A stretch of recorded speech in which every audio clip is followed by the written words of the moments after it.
I'm making taco pasta bake, and I've got one assembled, and I'm going to put another one together for you.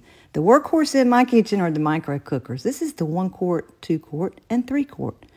For our recipe, we're going to need some tomato sauce, water, taco seasoning, as well as taco sauce. We're going to need some pasta, some ground beef, and this is optional, but I'm putting some jalapeno peppers in this one, and you will need some Colby Jack and cheddar cheese shredded. So let's assemble this thing. This is the 3 quart micro cooker, and it comes with 2 lids. So we're going to pour in the pasta, water, and salt, stir it together, and the inner lid keeps it from boiling over. There's a little lip, put that on there, put the top lid on, and pop it in the microwave for 12 minutes. It is all done, so I'm going to go ahead and start my beef. 4 minutes in the microwave. I'm going to open this, not drain it, but just stir it and set it aside.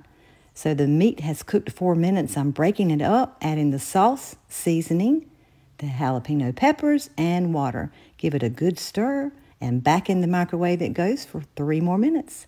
I'm going to pour some of the taco sauce on the bottom of the pan. Since I'm doing 2, I'm dividing it.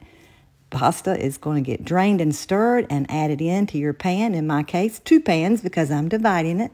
Top it with some of the cheese. Our meat sauce is done. So we're going to put half of that on each of these. Again, if you're doing a whole one, you would just do 1 whole pan. So I've got 2 smaller ones ready to go. I just kind of jiggle it, not really stir it much. Pour the rest of that taco sauce on and your remaining cheese on top. I'm putting jalapeno rings on the top, so whoever I give this one to knows that they are in there. And we are ready to go. Put some foil on it, 350 degrees for 15 minutes. Okay, it is done, and I've let it cool just a little bit. How quick and easy was that? I'm going to tilt you down so I can take some out so you can see it better. I've probably got water all over me. I had sauce on me too. I've been trying to wash dishes, so I'm just going to see if I can get some out right here. I always go for the corners. I don't know why, but I love corners if anything. So I'm going to give me a big old scoop. Y'all, I'm making a mess. Yum, yum, yum. This is one of our favorites and both of my daughter's favorites. So that is why I'm making so many of these, so they can have some as well. Well, there we go. Not the prettiest presentation in the world, but you get the idea. I just wanted you to see how it looked on the inside as well. Let me get some of these noodles up over here. And then I want to show you one more thing and I'll leave you alone. Okay, this is our 8x8 cake pan, and I love that it has the lid, and it's not just for cakes. You can see that you can use those easily for casseroles too. All right, so the main star of the show to me, and most of my quick recipes like this, are the micro cookers, and you saw them during the video, but I want to show you, I get a lot of questions on them. So if you have these, and many of you do, they nest together for easy storage. I've got the 3 quart, it's still wet, 2 quart, and 1 quart. What I like to always show that many don't know is see how the lids hook together? So you can store them like that, and they're all in one spot. And you don't have to worry about your lids falling apart. You can just snap them apart. They've got that those little clips right there, and that's what those are for.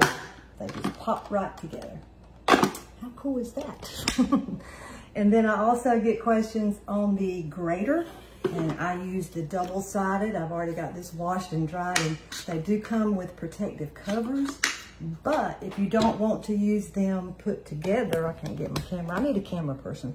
If you don't want to use them put together, you don't have to, but they will stand, and it comes with a little tray that stands on, and that's where your cheese goes when you're grating it. But you can just pull them apart if you want to use them separately.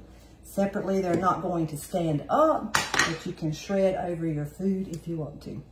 So that's just 2 little things that I wanted to show you. You just pop those right back together. If I can get it lined up. Well, I'm gonna get it, y'all. There we go. So they fold flat for storage in your cabinets. And again, they just stand up like that. But I love those big shreds from that one. So I use both sides of mine today. So that is it. It's another closer look at that for you. And as always, I will have the recipe in the comments. The recipe that I'm going to share for you is the 9 by 13 size. I made 2 of those, and one I made the 9 by 13, and the other one I split that 9 by 13 in 2 8 by 8s. So now we are ready. You can freeze these, but one's going to each of my daughters, and they'll cook them probably tomorrow night for their dinner. So thank you guys so much for watching. If you have any questions, let me know. Y'all have a great night. Bye-bye. Here's a closer look at everything, and it is delicious and so easy to make. When we're making one, we might as well make 2, or in my case, 3. And as always, the recipe will be in the comments.